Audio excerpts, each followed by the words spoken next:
오늘 우리에게 주시는 하나님의 말씀은 창세기서 13장 5절로 18절까지의 말씀입니다.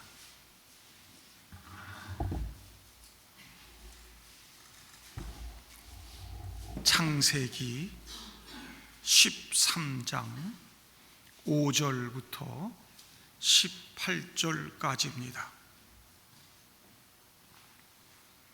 아브라함의 일행 롯도 양과 소와 장막이 있으므로 그 땅이 그들이 동거하기에 넉넉하지 못하였으니 이는 그들의 소유가 많아서 동거할 수 없었음이니라.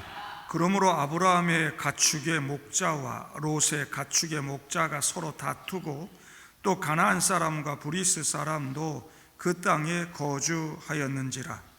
아브라함이 롯에게 이르되 우리는 한 친족이라. 나나 너나 내 목자나 내 목자나 서로 다투게 하지 말자. 네 앞에 온 땅이 있지 아니하냐? 나를 떠나가라. 네가 좌하면 나는 우하고 네가 우하면 나는 좌하리라. 이에 롯이 눈을 들어 요단 지역을 바라본즉 소알까지 온 땅에 물이 넉넉하니 여호와께서 소돔과 고모라를 멸하시기 전이었으므로 여호와의 동산 같고 애굽 땅과 같았더라. 그러므로 롯이 요단 온 지역을 택하고 동으로 옮기니 그들이 서로 떠난지라. 아브라함은 가나안 땅에 거주하였고 롯은 그 지역의 도시들에 머무르며 그 장막을 옮겨 소돔까지 이르렀더라. 소돔 사람은 여호와 앞에 악하며 큰 죄인이었더라. 롯이 아브라함을 떠난 후에 여호와께서 아브라함에게 이르시되 너는 눈을 들어 너 있는 곳에서 북쪽과 남쪽 그리고 동쪽과 서쪽을 바라보라. 보이는 땅을 내가 너와 내 자손에게 주리니 영원히 이르리라. 내가 내 자손이 땅에 티끌 같게 하리니 사람이 땅의 티끌을 능히 셀 수 있을진데 내 자손도 세리라. 너는 일어나 그 땅을 종과 횡으로 두루 다녀보라. 내가 그것을 네게 주리라. 이에 아브라함이 장막을 옮겨 헤브론에 있는 마므레 상수리 숲에 이르러 거주하며 거기서 여호와를 위하여 제단을 쌓았더라. 아멘. 에스키모인들은 세계 최고의 사냥꾼으로 꼽힙니다. 그런데 그들도 잡기 힘든 동물이 하나 있습니다. 이 동물은 가장 뛰어난 지능과 예민한 후각과 아주 예리한 시력을 가지고 있습니다. 흰 늑대죠. 이 흰 늑대는 3km밖에 떨어져 있는 사람의 존재를 감지할 수 있는 뛰어난 후각을 가지고 있습니다. 시력도 엄청 뛰어나서 100m 떨어진 곳에 있는 신문도 읽을 정도. 글씨를 모르니까 못 읽겠지만 보인다. 이런 시각과 후각을 가진 아주 영리하고 교활한 짐승이에요. 사람에게 잘 잡히지 않습니다. 그럼에도 불구하고 에스키모인들은 이 흰 늑대를 잡는 방법을 고안해냈습니다. 그것은 마귀가 우리 그리스도인들을 공격하기 위해 사용하는 전술과 매우 흡사합니다. 이 에스키모인들이 어떻게 이 흰 늑대를 잡는가? 칼을요, 면도날처럼 아주 예리하게 갑니다. 그리고 나서 그 칼을 동물의 피에 담갔다가 얼리고 또 담갔다가 얼리고 또 담갔다가 얼리기를 반복하죠. 칼이 두툼해질 때까지 반복합니다. 그런 다음 얼어있는 돌판으로 나아가서 그 칼을 바닥에 거꾸로 꼽아 놓습니다. 피냄새, 3km밖에 있는 사람도 감지할 정도 피냄새를 맡고요, 이 늑대가 아주 환장을 합니다. 보니까 주변에 사람 냄새도 나지 않아. 아무리 봐도 사람이 없어. 됐다, 이제 먹을 수 있겠다. 별 두려움 없이 그 피 묻은 칼을 향해서 나아갑니다. 그리고 가서는 정신없이 칼을 혀로 핥기 시작하죠. 처음엔 아무 일도 일어나지 않습니다. 피가 녹아갈수록 얼마나 더 맛있는지 흰 늑대는 계속해서 핥습니다. 피가 다 녹고요, 점점 날카로운 칼이 드러나기 시작하죠. 반면에 차가운 얼음을 핥은 혀는 감각을 잃어가고요, 자신을 죽음으로 이끄는 그 위험한 물건에 서서히 빠져드는 겁니다. 많은 그리스도인들이 죄에 빠지고 탐욕에 빠져 하나님의 말씀과 세상의 가치를 섞어버리는 달콤한 유혹을 받고, 영적으로 타락한 음란한 술잔을 한 모금 한 모금 마시면서 내 이 양심이 마비되고 영혼이 서서히 죽음으로 빠져들고 있다는 것을 잘 깨닫지 못합니다. 자기가 죽음에 가까이 와 있다는 사실도 모른 채 한 번, 두 번, 세 번 계속해서 핥고 또 핥습니다. 흰 늑대는 피의 맛에 빠져 점점 더 빠르게 핥습니다. 얼어있던 피가 다 녹아 없어지고 날카로운 칼날이 드러나 자기 혀가 갈갈이 찢기고 있는데도 계속해서 핥습니다. 감각이 마비가 되어 혀가 갈갈이 찢기는 것도 모른 채, 그리고 계속해서 핥아먹는 피가 자기 피인 줄도 모른 채 계속해서 핥아먹습니다.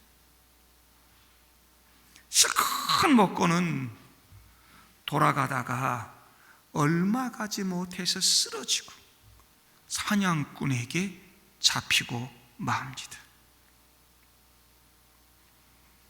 마귀는 우리 주변에 그런 피 묻은 칼날을 심어 놓습니다. 그리고 한 번만 가까이 와서 핥아보라고 냄새를 피워댑니다. 살펴보니 주변에 아무도 보는 이가 없습니다. 아는 사람도 없습니다. 내 안전에, 내 신변에 별로 문제가 되지 않을 것처럼 느껴집니다. 하지만 핥을 때마다 나를 파괴하고 죽이는 날카로운 칼날에 점점 다가가는 것이죠. 사탄이 주는 그 칼날, 먹음직도 하고 보암직도 하고 탐스럽기도 하고 내 삶에 참된 만족과 즐거움을 줄 수 있을 것만큼 아름다워 보입니다. 그러나 그것이 결국은 나의 삶을 파괴할 것입니다. 아무것도 아닌 것 같은 그 작은 일부터 한 번, 두 번 마귀 유혹에 넘어가 선악과를 선택하기 시작하면 점점 양심과 영혼의 마비가 오고 그 결과 물질을 잃고 친구를 잃고 가족을 잃고 가정을 잃고 생명도 잃게 되는 것입니다. 조심스럽게 한번 살펴봤는데, 그래서 핥았는데 괜찮아? 그러니 한 번, 두 번 계속해서 잘못된 선택을 하게 되고 모든 걸 다 잃어버리게 된다는 것입니다. 저와 여러분도 얼마든지 그럴 수 있습니다. 고린도전서 10장 12절, 그런즉 선줄로 생각한 자는 넘어질까 조심하라 말씀합니다. 오늘 본문에서 읽은 롯이 그런 사람이었습니다. 이 롯은 삼촌 아브라함을 쫓아다니면서 나름 하나님을 알고 예배를 하는 사람이었습니다. 삼촌 아브라함 덕에 하나님의 큰 은혜를 받았지요. 그래서 베드로후서 2장을 보면 그를 나름 의로운 자라고, 경건한 사람이라고 평가합니다. 우리처럼 교회 다니면서 믿음 생활하는 사람이었다는 겁니다. 그러나 여러분,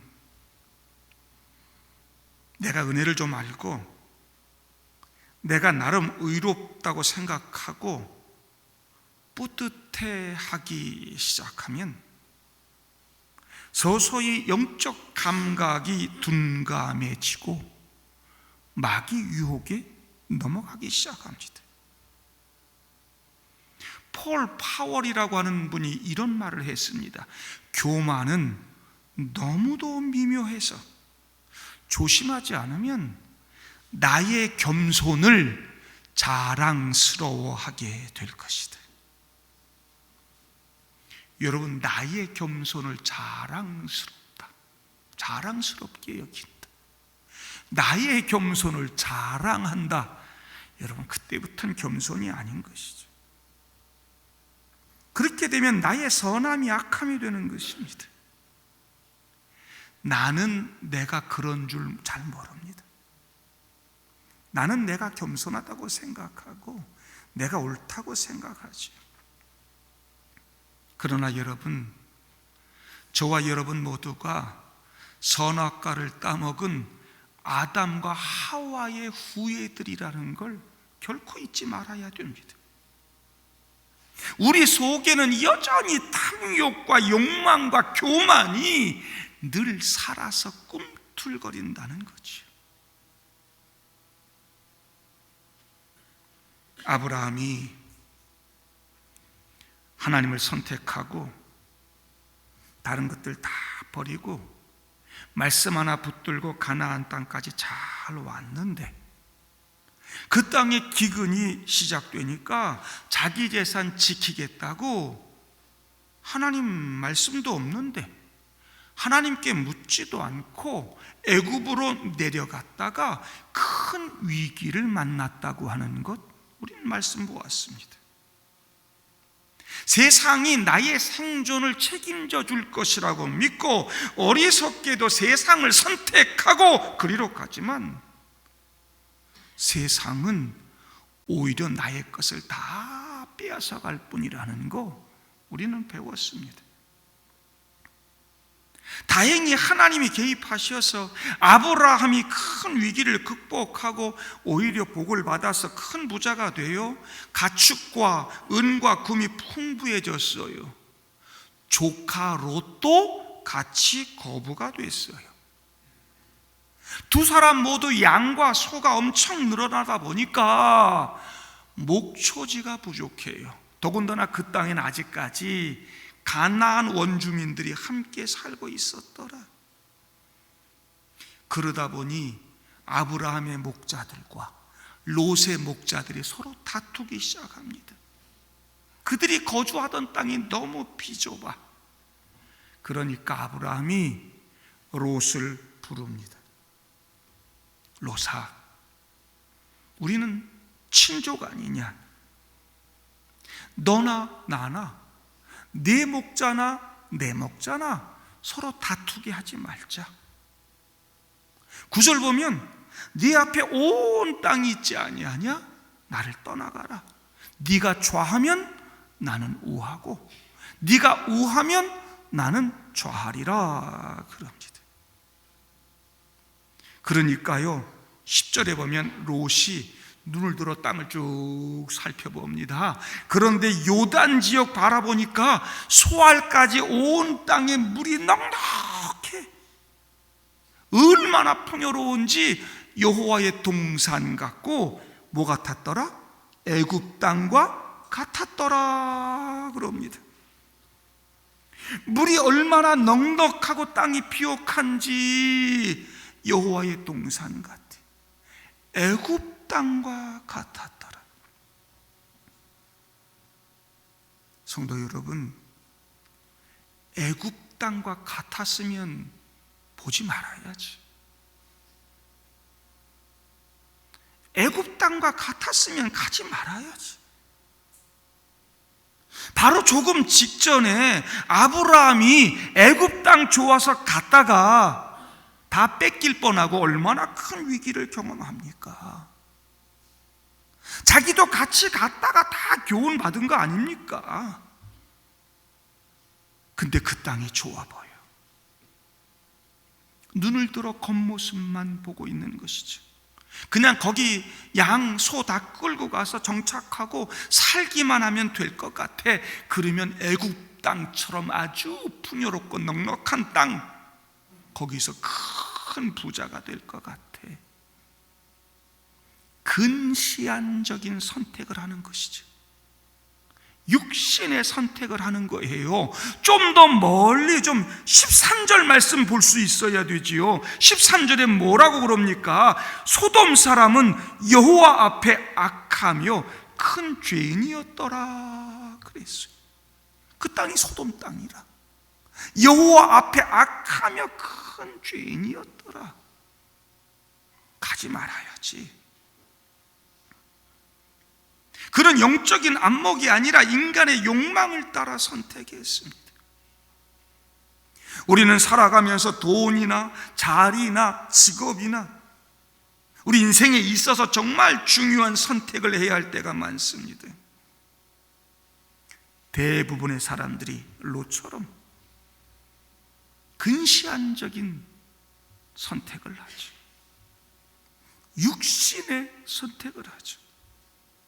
하나님의 뜻보다는 본능적인 욕망에 따라 선택합니다.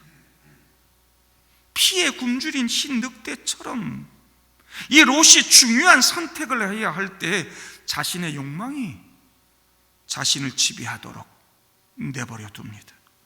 기도하지 않습니다. 하나님께 묻지도 않습니다.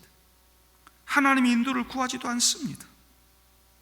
아브라함처럼 단을 쌓고 여호와의 이름 부르면서 하나님 의지했더라, 그런 말씀이 전혀 없습니다. 그저 단지 물이 넉넉하고 양떼와 소떼를 먹이고 풍요를 누릴 수 있는 것, 그것만 보았습니다. 그의 선택은 평안함과 안락함을 위해 소돔 땅 쪽으로 이주하는 것이었습니다. 탁월하지 않습니까? 뭐 좀 계산 좀 하실 줄 아는 분, 경영에 탁월하신 분, 전략이 있는 분들, 평가해 볼 때는 좀 탁월해 보이잖아요. 얼마나 풍요롭고 넉넉하고 아름다운 땅입니까? 생산적인 효율성이 아주 뛰어난 엄청난 가치가 있는 땅처럼 보이지 않습니까? 거기다가 비전까지 있어요. 애굽 땅처럼 되는. 그래서 거기서 풍요를 누리고 큰 부자가 될 수 있는 비전까지 보여. 롯의 선택 탁월해 보이지 않나요? 성도 여러분, 우리는 선택하기 전에 스스로에게 질문할 수 있어야 됩니다. 이것이 성경적이고 하나님의 뜻인가? 이게 정말 내 본질, 내 목표를 달성하는 데 도움이 되는 것인가? 내 목표를 위해서 소중한 가치들을 망각하게 하고 포기하게 하는 건 아닌가? 이 선택이 결국 그리스도께 영광을 돌리게 될 것인가? 점검해 봐야 되죠. 롯은 전혀 그런 점검을 하지 않습니다. 하나님의 뜻을 추구하기보다는 자신의 욕망에 따라 그저 선택합니다. 자신의 목표를 위해서 인륜, 천륜 다 버리는 것이죠. 하나님의 은혜도 버리고 삼촌과의 관계도 버리고 아니, 젊은 녀석이 지금 누구 때문에 부자가 된 겁니까? 누구 때문에 여기까지 살았습니까? 근데 그 늙은 삼촌 제끼고 자기가 좋은 땅 선택하고 그리로 간다. 롯은 결국 나이든 삼촌을 뒤로 하고 식솔과 가축들 이끌고 뿌연 먼지만 남긴 채 소돔 땅으로 떠나갑니다. 그리고 나서 그에게 무슨 일이 일어나는지, 그 선택이 얼마나 잘못된 선택이었는지를 우리는 성경을 통해서 보게 됩니다. 그 음란하고 타락한 그 땅, 얼마나 죄가 가득한지요. 그곳에서 얼마나 이 롯이 망가져가는지. 소돔 땅 가서 안주하고 삽니다. 근데 그 성, 이 왕이 얼마나 정치를 엉망으로 하는지, 몇몇 나라가 연합군을 만들어서 쳐들어왔어요. 이쪽도 한번 붙어보겠다고 싸웠는데 소돔이 집니다. 그 성의 모든 백성들 재물, 양식 다 뺏깁니다. 그 안에 롯도 있었습니다. 창세기 14장 12절, 소돔에 거주하는 아브라함의 조카 롯도 사로잡고 재물까지 노략하여 갔더라. 롯이요, 포로로 끌려가고요, 그 많던 양과 소 다 뺏겼다는 겁니다. 거지 됐다는 말입니다. 빈털터리가 됐다는 말입니다. 물이 넉넉하고 풍요로운 거 보고 왔는데, 잘 살 거라고 생각하고 판단하고 선택하고 왔는데, 이게 뭡니까? 잘못된 선택 아닙니까? 좀 멀리 볼 수 있어야지요. 그나마 아브라함이 그 소식 듣고 자기 사병 318명 이끌고 쫓아 올라가서 그 생명 재물 다 구해옵니다. 다시 롯이 안정을 좀 찾았겠죠? 어떻게 해야 될까요? 돌아가야 되지 않을까요? 근데 이 롯은 그냥 그 땅에 눌러 앉습니다. 나름 하나님을 아는 사람이었습니다. 소돔성의 그 타락과 불의, 음란한 이런 모든 것들을 보면서 마음이 불편하고 괴로웠습니다. 그런데 그들 중에 거하면서 날마다 그들의 불의를 보고 불법을 보고 음란하고 더러운 행실을 다 보고 듣고 어울려 살다 보니까 점점점 그의 의로움이 상실되고 오염돼 가기 시작합니다. 베드로후서 2장 8절에 롯의 이야기가 나옵니다. 이는 이 의인이 그들 중에 거하여 날마다 저 불법한 행실을 보고 들음으로 그 의로운 심령이 상함이라. 처음엔 좀 불편했을 것입니다. 그래도 나는 믿음 생활하고 교회 좀 다녔으니까 저들과는 달라, 그러고 살아갔을 것입니다. 근데 날마다 보고 듣고 그들과 거래하고 어울리고 살다 보니까 무감각해져 가기 시작합니다. 날카로운 칼날에 혀가 찢겨가고 있는데도 그 혀가 마비되어 그 사실을 알지 못했던 흰 늑대처럼 점점 그들의 삶에 스며들어가는 거죠. 그 땅에서 적당히 안주해 살다 보니까 소돔성이 멸망할 때 하나님께서 아브라함의 기도를 들으시고, 그래, 이 롯의 일가들 다 살려준다, 식구들 다 살려줄 테니까 다 데리고 나오라 그럴 때 사위들조차도 구원해내지 못하는 영적 무기력 속에 살고 있습니다. 어느새 소돔에 스며든 삶인 것이죠. 죄에 둔감해졌습니다. 아브라함의 기도로 하나님 은혜를 베풀어 주셔서 간신히 목숨은 건지죠. 근데 그 이후에 롯의 모습이 아름답지 않습니다. 술에 빠져서 죄에 자신을 던지는 그의 모습, 그의 두 딸이 음란한 소돔의 문화에 물들어 있습니다. 자기들 배필도 없고 아버지는 늙어가고, 그러니까 이 아버지를 술을 먹여가지고 취하게 하고는요 들어가서 동침하고요 자식들을 낳았습니다. 다 소돔 땅에서 보고 배운 것입니다. 딸들을 엉터리로 키웠습니다. 믿음으로 키우지 못했습니다. 자기도 술 취해서 영적인 무감각 속에 살고 죄에 빠져들어갑니다. 동성애 저리 가라, 근친 상간의 죄까지 짓고 있습니다.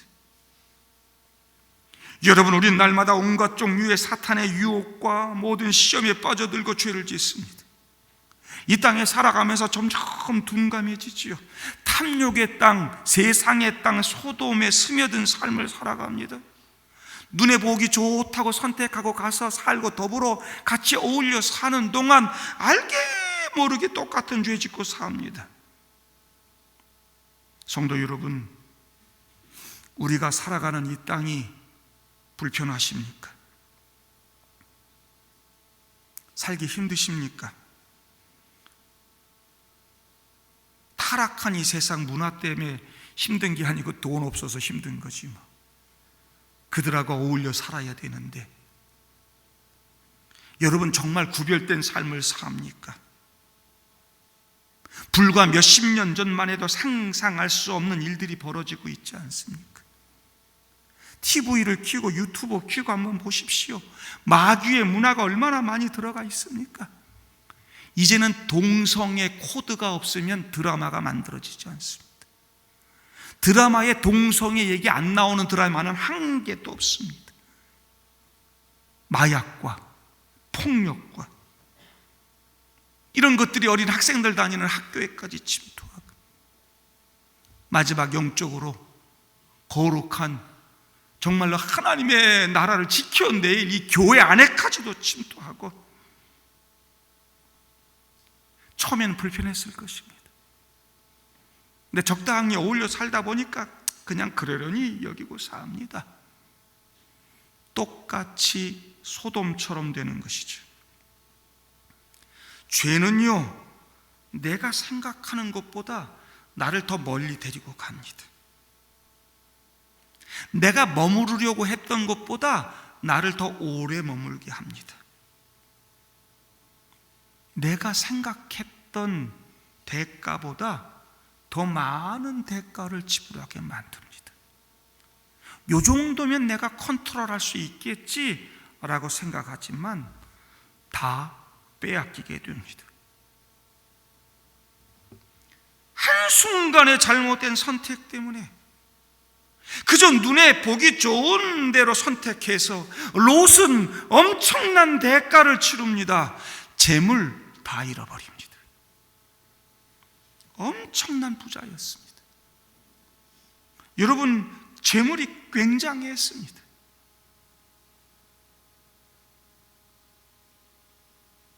얼마나 재물이 많은지 그 소돔성에 가서 그래도 지도자 노릇했습니다. 성문 앞에 앉았다는 건 어른으로 대접받았다는 말이에요. 예? 인정받았다는 거예요. 타지에서 온 사람이 그 정도로 재산이 있었습니다.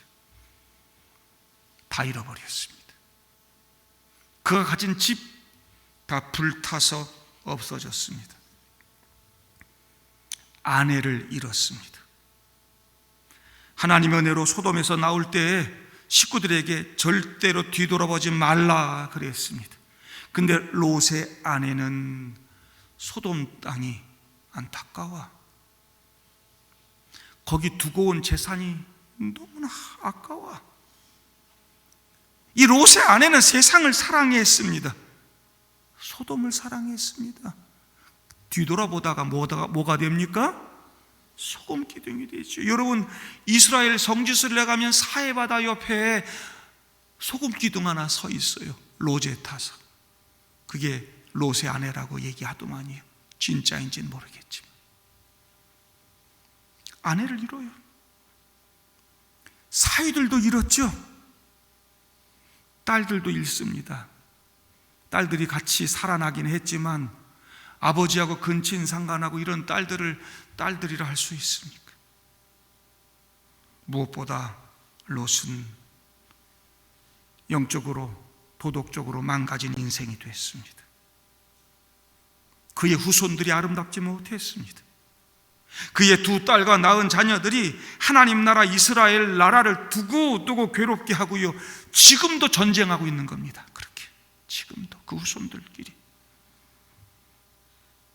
롯은 세상이 좀 그런들 내가 사는데 무슨 상관이 있겠나? 내가 그냥 잘 살면 되지. 그냥 눈에 좋다고 잘못된 선택하고 그 죄악된 세상 안으로 스스로 걸어 들어간 하나님 백성의 대표입니다. 그 결과 모든 것을 잃었습니다.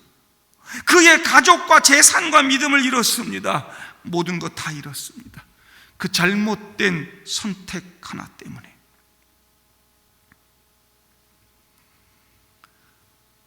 제가 어릴 때 신앙생활했던 우리 어른들의 모습을 보면 이사를 가거나 직업을 선택하거나 이런 모든 삶의 과정 가운데 있어서 신앙생활, 교회, 이건 선택하는 데 매우 중요한 판단의 기준이었습니다. 이리로 가서 내가 신앙생활 잘할 수 있을까? 이 일을 해서 내가 교회 생활 잘할 수 있을까? 믿음 생활 잘할 수 있을까? 이게 중요한 선택이었습니다. 아무데나 이사 안 갔습니다. 아무런 직업 갖지 않았습니다. 중요한 선택의 기준이었습니다. 하나님 복을 받고 좀 넉넉해져 가면서 점점점 그것을 잃어가기 시작합니다.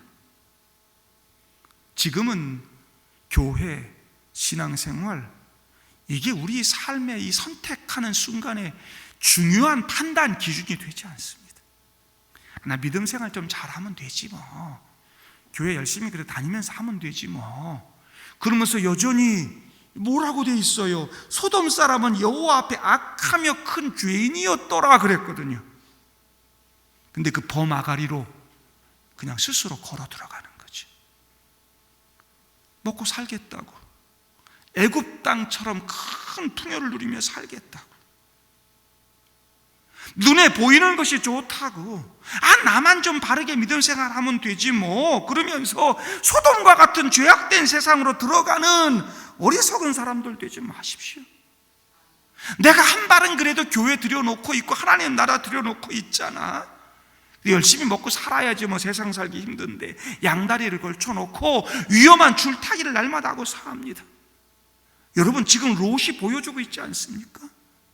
그 잘못된 선택 하나가 필연적인 타락을 만들어 오고요, 필연적인 멸망을 가지고 옵니다. 애굽처럼 된다 한들 여러분 좋습니까? 애굽처럼 됐다고 여러분 좋으십니까? 잘 먹고 잘 살아서 여러분 좋습니까? 부자 됐다고 여러분 좋으십니까? 소중한 가치를 버리고 천륜도 버리고 일륜도 버리고 이기적인 삶을 살면서 이 타락한 세상에 물들어 사는 게 그게 좋은 것입니까? 아름다운 사랑을 나누고 서로 교제하고 행복하게 신앙생활했던 그 소중한 가치들, 다 그런 관계들 버리고 잘 살면 그게 좋은 것입니까? 순수한 신앙 다 버리고 탐욕과 교만을 가지고 사는 것이 그게 행복한 인생이란 말입니까? 자녀들이 하나님 다 잃어버리고 도덕적으로 영적으로 타락한 삶을 사는 게 그게 아름다운 삶이란 말입니까? 뻔히 보이고 있는데 우리는 하나님과의 관계, 인륜도 다 깨트려버린 삼촌 버리고 그 땅 선택한 롯처럼 우린 그 길로 나는 할 수 있을 거라고 생각하고 가지만 그게 결코 쉽지 않다.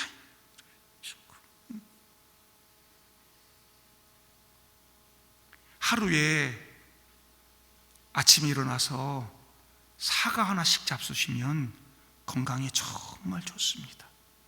사과가 비싸서 좀 힘들긴 한데 아침에 일어나서 매일같이 사과 하나씩 꼭 좀 드세요. 건강이 정말 좋습니다. 근데 하루에 한 개씩 선악과 드시는 건 안 됩니다. 하루에 한 개씩 선악과를 드시면 죽습니다. 우리는 매일매일 선악과 유혹에 직면합니다. 세상은 우리 영혼을 끊임없이 유혹합니다. 여러분, 육신 자체, 여러분 육체가 우리 몸을 날마다 시험에 빠지게 만듭니다. 마귀는 끊임없이 우리 마음을 유혹합니다. 반짝반짝 빛나는 걸로. 여러분, 반짝반짝 빛난다고 다 금이 아닙니다. 여러분, 반짝반짝 빛나는 게 다 금이던가요? 아닙니다. 여러분, 진짜가 아닙니다. 이것도 반짝반짝 빛나잖아요. 금 아니에요. 가져가세요. 여러분, 이거 집에 갈 때 다 도금해 놓은 거예요. 이거 진짜 아니에요. 세상을 부러워하기 시작하면 사냥꾼이 아니라 사기꾼에게 먹힙니다. 마귀가 거짓의 아비 아닙니까? 사기꾼입니다. 여러분, 다 빼앗기는 것입니다. 내 생존을 세상에 맡기지 마시길 바랍니다. 세상에 맡기면 로처럼 다 잃어버리는 것입니다. 내 생존을 하나님께 맡기고 하나님을 기쁘시게 하는 삶을 살아보십시오. 아브라함처럼 하나님이 책임져 주실 것입니다. 14절부터 그 얘기가 나오지 않습니까? 롯이요, 자기 식솔들 가축도 이끌고 쭉 길을 떠나는데 뒤에 그냥 먼지만 자욱해. 그것을 바라보는 아브라함의 마음이 얼마나 헛헛했을까요? 그래도 그거 하나 붙들고 살았잖아요. 자식도 없이. 조카 자식이야. 근데 그놈이 말이죠, 일륜도 버리고 삼촌 생각도 안 하고 세상 선택하고 물질 떠나고 잡고 그냥 그러고 가버려. 자기를 위해서. 그래, 얼마나 마음이 좀 그랬겠어요. 하나님 나타나십니다. 아브라함아, 눈을 들어서 동쪽, 서쪽, 남쪽, 북쪽 한번 다 바라보거라. 네 눈에 보이는 그 모든 땅을 내가 너에게 주겠다. 저 뿌연 먼지 보이지? 저 땅의 티끌들, 저 먼지만큼 네 후손들 많게 해주겠다. 영원하게 하겠다. 여러분, 아브라함에게 약속한 그 약속이 다 성취된다는 거 아닙니까? 좋은 땅 버렸더니 하나님께서 눈에 보이는 모든 땅을 그에게 주신다는 거 아닙니까? 어떤 선택을 할 것입니까?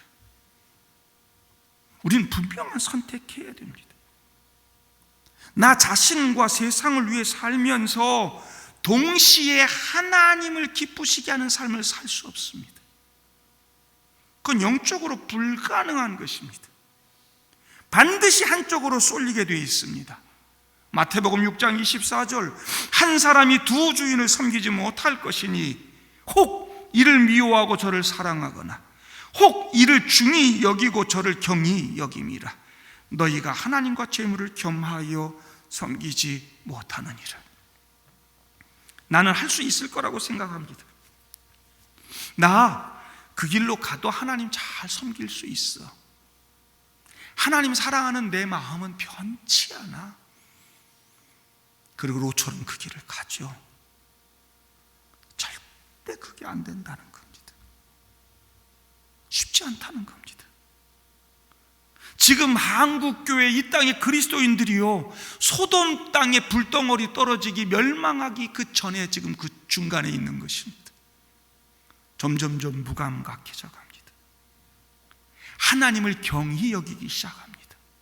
신앙생활, 교회, 삶에 중요한 게 아닙니다.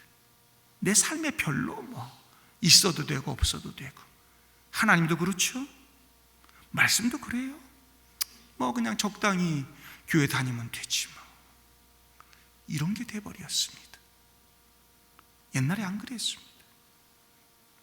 점점 스며드는 거죠. 세상 무감각해져 갑니다. 절대로 병립이 안 됩니다. 하나님 잃어버리게 돼 있습니다. 하나님 잃어버리면 다 잃어버립니다. 망가지고 있는 나의 모습을 한번 살펴보시길 바랍니다. 무감각해져가는 나의 모습을 한 번쯤은 되돌아볼 수 있기를 바랍니다. 멈출 수 있을 때 멈춰야 합니다. 돌이킬 수 있을 때 돌이켜야 합니다. 하나님을 소중히 여기는 여러분들 되기를 바랍니다. 그분께 나의 생존을 맡기고 살아갈 수 있기를 바랍니다. 눈에 보이는 모든 땅을 여러분들에게 주실 줄로 믿습니다. 안 늦었습니다. 2024년도 시작하면서 주일 성수로 나의 믿음을 고백하자는 표를 가지고 이제 우리가 함께 신앙생활 하려고 합니다. 주일 성수의 믿음을 회복하실 수 있기를 바랍니다. 주일 성수의 믿음이란 하나님이 내 삶의 우선순위 제일 위에 있다는 말입니다. 하나님이 내 생명의 주인이라고 고백하는 것입니다. 하나님께 내 생존을 맡기는 것입니다. 그분 의지에 살아가는 것입니다. 이게 주일 성수의 믿음입니다. 이런 믿음의 선택을 하고 살아갈 때 하나님께서 여러분들 책임져 주시고 복 주실 줄로 믿습니다.